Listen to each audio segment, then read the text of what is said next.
Shalom, shalom, que Dieu vous bénisse. Je salue tous les téléspectateurs de Ciel et Lumière TV. Que la grâce du Seigneur soit sur votre vie. Alors Dieu nous permet encore d'être là pour vous entretenir. Je lance cet appel pour que vous puissiez vous abonner massivement parce que les enseignements font du bien. Je rends grâce à Dieu pour les responsables de cette télévision qui font un travail remarquable. Que Dieu les bénisse abondamment. Je salue tout le monde. Que la faveur du Seigneur soit sur votre vie. Alors, la semaine passée, nous avions parlé de ce thème qui est le travail, source de bien-être de l'homme. Nous allons continuer ce thème parce que j'estime que aujourd'hui, pour être riche, pour être béni, pour se réaliser, pour être autonome, il faut forcément passer par le travail. Et c'est cela. Et la dernière fois, je l'avais dit que le travail est une institution divine, puisque les premiers hommes, Dieu même d'abord, est, est travailleur. Rappelez-vous que dans le livre de la Genèse, parlant de la création, la Bible dit que Dieu a travaillé pendant 6 jours et le septième jour, il s'est reposé de son ouvrage. Donc, Dieu même est travailleur. Et les premiers hommes que Dieu a créés, toujours dans le livre de la Genèse, à savoir Adam et Ève, ont été également des travailleurs, parce que lorsqu'il les a placés dans le jardin d'Éden, il leur a dit de le cultiver. Donc, c'est pour cela que ce thème me tient à cœur. Aujourd'hui, nous devons relever ce défi, parce qu'on se rend compte que dans nos églises, il y a beaucoup de nécessiteux, il y a beaucoup de nos frères, de nos sœurs qui ont du mal à travailler, parce que aujourd'hui, c'est devenu difficile. Voilà. Et c'est pour cela que nous, en tant que serviteurs de Dieu, il est important d'en parler.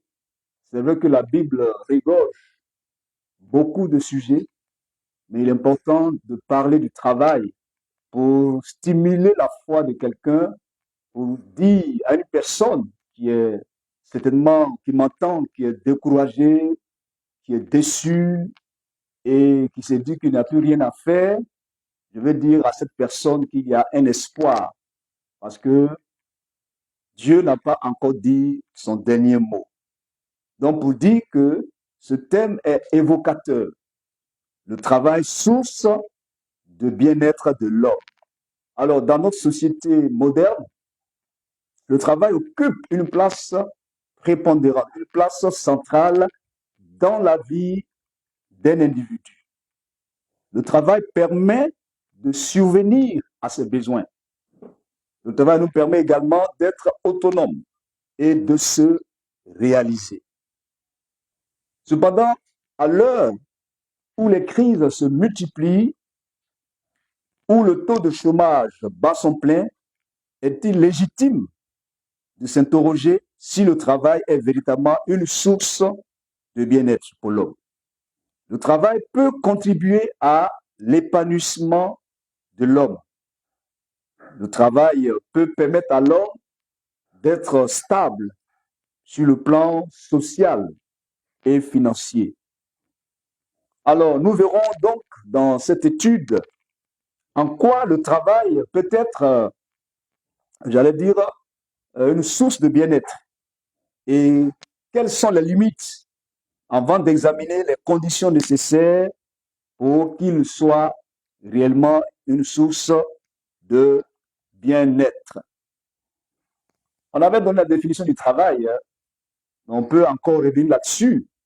On a dit que le travail, effectivement, c'est une activité humaine visant à produire des biens ou des services. Une activité visant à produire des biens ou des services. Et donc, c'est le travail, comme je le disais tantôt, qui nous permet de nous réaliser, de construire, de voyager, d'économiser, de s'habiller, de se nourrir. Et parlant du travail, il y a deux options.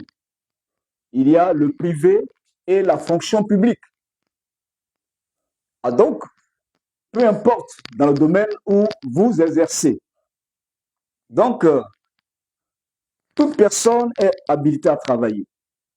Quand on est majeur, quand on est un jeune, quand on est une femme, quand on est valide, quand on a des compétences, eh bien, nous sommes appelés à travailler.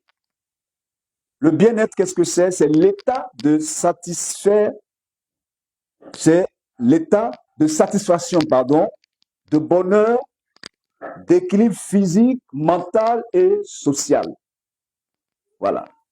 Donc, lorsque nous travaillons, on se sent respecté. Lorsque nous travaillons, on est considéré. On peut se nourrir.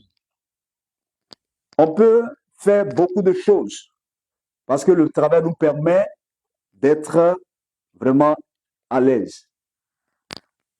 On avait également parlé de quelques techniques pour obtenir du travail. D'aucuns pourront dire, mais le travail, il n'y en a pas. C'est difficile, c'est compliqué. Le travail est fait pour une classe de personnes. Mais rappelez-vous que dans nos parents ont travaillé. Ils ont travaillé la terre et ils se sont réalisés et nous ont scolarisés.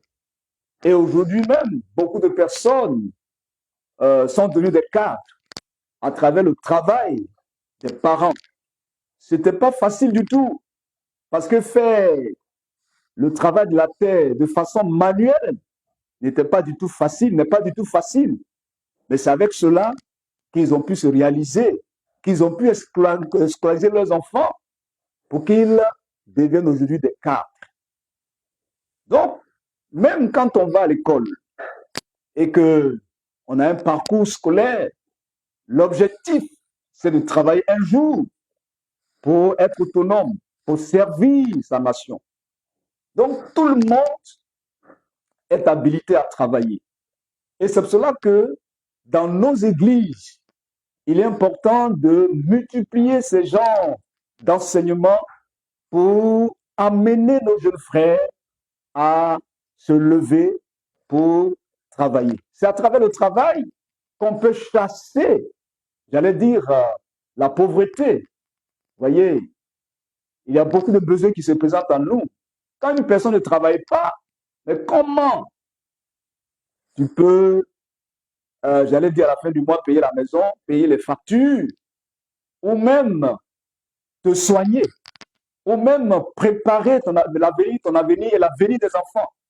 Donc, le travail est au centre. Alors, les quelques techniques pour obtenir du travail. Premièrement, il faut clarifier son objectif professionnel, c'est-à-dire savoir ce que nous voulons faire, ce que nous voulons offrir. Voilà. Avoir cette compétence-là. Il faut savoir ce qu'on veut faire. Il faut que cela soit bien clarifié. Ensuite, il faut avoir un CV, une lettre de motivation solide. Avoir un CV en fonction de chaque offre, c'est-à-dire par notre compétence, par notre expérience. Il faut également savoir rédiger une lettre de motivation bien ciblée et bien concise. Montrer son intérêt pour là où nous voulons postuler pour l'entreprise et ce que nous pouvons faire, ce que nous pouvons apporter. Ça, c'est le premier élément. Ensuite, il faut développer sa visibilité professionnelle. Je vais dire quoi par là? Il faut mettre à jour son profil. Voilà, c'est-à-dire préparer ses dossiers, avoir ses photos, voilà, se rassurer de la compétence qu'on a. Cela est très important. Je me rappelle que j'ai un professionnel, j'allais dire un promotionnel, qui a échappé de justesse parce qu'il avait fini ses études et pendant qu'il était au chômage et qu'il ne travaillait pas, bon, il avait regagné sa femme au village, le temps de faire des petits travaux. Et voici que dans cette attente, il va avoir une information d'un concours qui répondait effectivement à ses aspirations. Mais le temps de courir ça et là pour préparer les dossiers, cela n'a pas été facile. Heureusement, et par la grâce de Dieu, il avait pu postuler et aujourd'hui, il est devenu un enseignant. Donc, je veux dire que il faut mettre à jour son profil. Souvent, cela nous échappe et cela échappe à certaines personnes. Ensuite, il faut se former ou se perfectionner. La formation est de mise. Pendant notre période de chômage, nous devons être à mesure de nous former. On peut se former avec plusieurs outils. Nous avons des outils numériques. Voilà, nous pouvons nous former à tous les niveaux pour que nous puissions vraiment être préparés. Ensuite, avoir un réseau. Nous devons activer notre réseau. Il faut en parler avec des amis. Il faut en parler avec certaines personnes qui peuvent nous aider à entrer dans la phase du travail. Je me rappelle que ici en Côte d'Ivoire, il y a quelques temps en arrière, où l'État de Côte d'Ivoire avait organisé une rencontre avec toute la jeunesse de Côte d'Ivoire. Je crois que c'était au Palais des Sports, où c'était des panels qui parlaient de recrutement, de financement, où vraiment des opérateurs économiques étaient présents, où il fallait avoir une série d'activités pour postuler, pour présenter son CV. Et donc, c'est important d'aller vers l'emploi. C'est important de sortir. C'est pour cela que j'encourage tous nos frères et sœurs. Voilà, c'est vrai qu'on a prié, mais à un certain moment, il est important de sortir, d'aller vers l'emploi. Alors, en quoi le travail peut-il être une source de bien-être pour l'homme? Premièrement, il y a l'épanouissement personnel. Il y a aussi la stabilité financière où il faut avoir un revenu régulier. Il y a également le lien social, avoir des relations professionnelles, c'est vraiment important. Ainsi, nous pouvons réaliser une vie bien structurée pour atteindre nos objectifs. Alors, je veux dire à une personne qui m'écoute que quel que soit ce que tu peux traverser, peut-être que tu as commencé un business qui ne marche pas, ou certainement que tu as déposé des dossiers quelque part et tu te dis que c'est fini. Mais la Bible dit qu'il y a un espoir et Dieu est au début et à la fin. Et nous devons compter sur le Seigneur. Nous devons compter sur Dieu parce qu'en réalité, comme je l'ai dit au début de mes propos, que le travail a été institué par Dieu. Donc souvent, il peut y avoir des blocages. Il peut y avoir des empêchements où l'ennemi peut se lever pour empêcher certaines personnes de réaliser leurs rêves ou d'atteindre leurs objectifs. Et c'est pour cela que c'est important d'entrer dans la présence de Dieu. La Bible dit dans Luc chapitre 5 que Simon, Pierre avait travaillé toute la nuit. On se rappelle que la fonction de Simon-Pierre. Il était un pêcheur. Voilà, c'est quelqu'un qui vivait de la pêche. C'était sa fonction. Il avait vraiment cette compétence. Mais ce jour-là, la Bible nous dit qu'il avait travaillé toute la nuit sans prendre de poisson. Heureusement pour lui que Jésus était là. Et le Seigneur avait effectivement, j'allais dire, découvert le problème de cet homme. Et il va lui dire, Simon, avance en pleine eau et jette ton filet. En obéissance à la parole de Dieu, Simon-Pierre va réaliser ce jour-là des prouesses. Il va obtenir assez de poissons. Je veux dire à une personne qui m'écoute que lorsque nous comptons sur le Seigneur, eh bien, nous pouvons être orientés et réaliser notre rêve. Alors, notre Dieu est capable d'agir. C'est pour cela que dans le livre de Proverbes, le chapitre 19, le verset 21, la Bible nous dit ceci. Il y a beaucoup de projets dans le cœur de l'homme, mais c'est le dessein de l'Éternel qui se réalise. Donc, je veux dire que lorsque nous faisons confiance au Seigneur, Dieu nous donne une orientation. C'est pour cela que, en ce qui concerne le travail, nous devons savoir qu'est-ce que Dieu veut de nous. Quel est le rôle que le Seigneur voudrait que nous puissions accomplir. C'est vraiment important. Alors, quelles sont les conditions?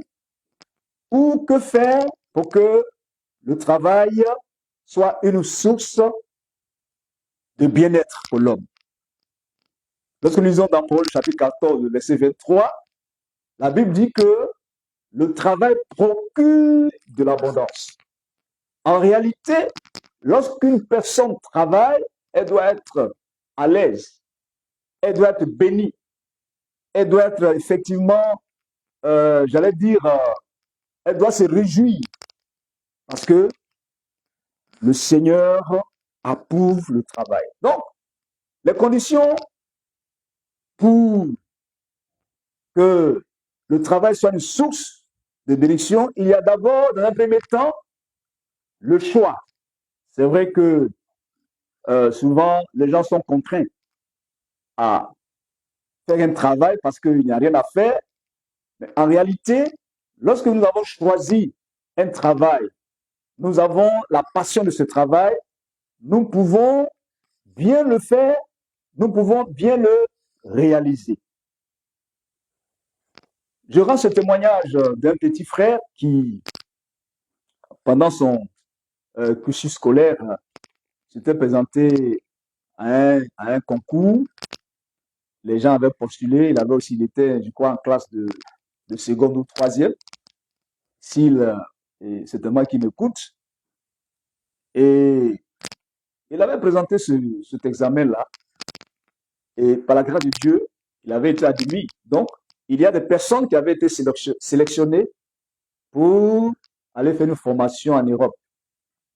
Et le père, lui qui avait une autre idée, notre papa, pour lui, son souhait est que son fils continue les études, ce qui n'était pas mal.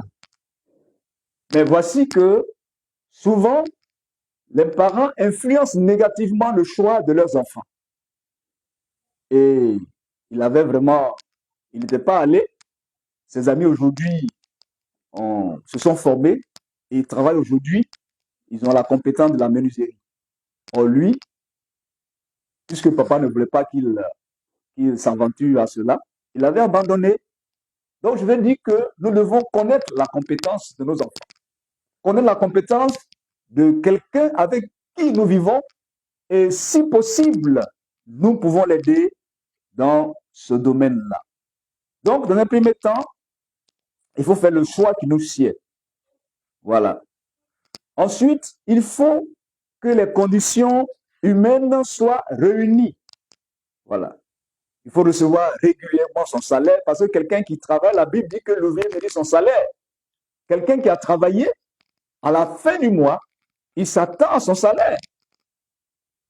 Et lorsque ce salaire vient régulièrement, eh bien, cela va lui permettre de s'épanouir et être heureux. Cela va lui permettre d'être équilibré. Cela va lui permettre d'être à l'aise. C'est vraiment important. Troisièmement, il faut redonner du sens au travail, aux travailleurs. Quand on sait que le travail est utile et quand on est motivé, on est vraiment heureux, on est à l'aise. Donc, je vais dire à une personne qui m'écoute que le travail, eh bien, est très important. Et quand quelqu'un ne travaille pas, il ne peut pas se réaliser. C'est avec le travail qu'on peut contribuer à l'œuvre de Dieu. Une personne qui ne travaille pas ne peut rien faire. Donc, le travail te permet non seulement d'être autonome, de subvenir à nos besoins, mais le travail te permet également de contribuer à l'œuvre de Dieu. Et c'est pour ça que c'est important, lorsque la Bible nous dit d'apporter dans la maison du Seigneur nos offrandes et nos dîmes. Mais c'est lorsqu'on travaille qu'on peut apporter sa dîme dans la maison de Dieu. Parce que donnant sa dîme, cela sécurise nos finances.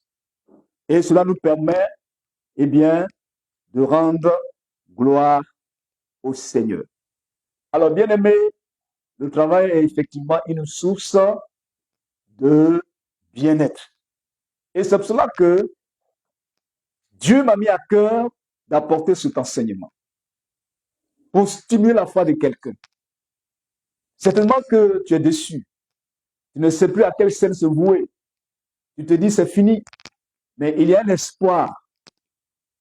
Dieu nous dit dans le livre de Ecclésiaste, le chapitre 9, verset 10, tout ce que ta main trouve à faire, fais-le.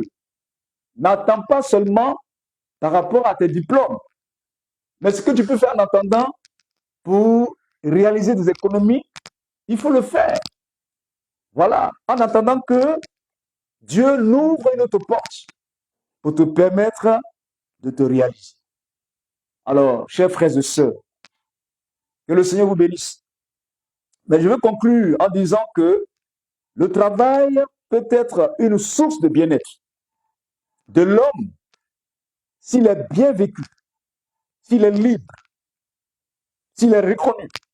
Mais s'il devient une contrainte ou une source de stress, il peut au contraire nuire à sa santé. Alors,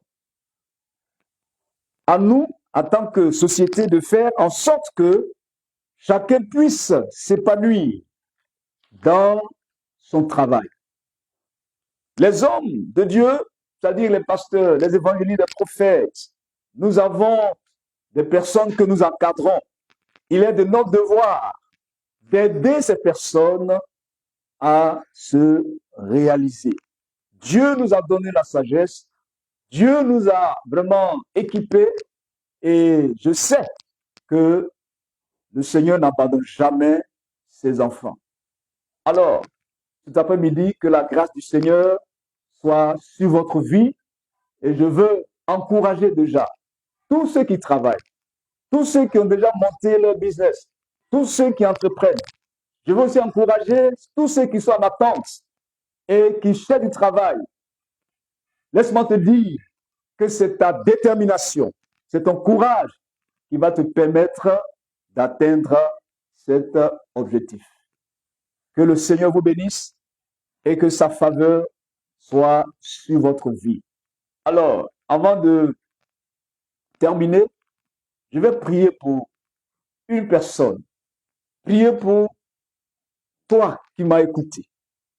Je sais que le Saint-Esprit permettra à ce que un jour que tu rendes témoignage. Et je vais prier pour toi.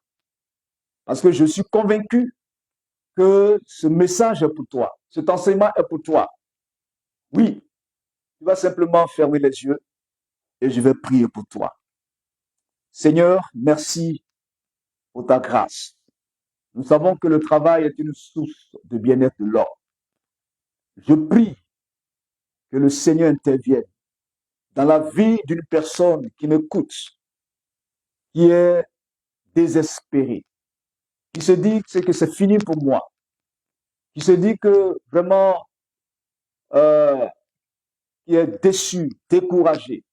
Je prie maintenant que la grâce de Dieu te localise, que là où tu espères que le Seigneur ouvre les portes, que Dieu t'accorde du travail.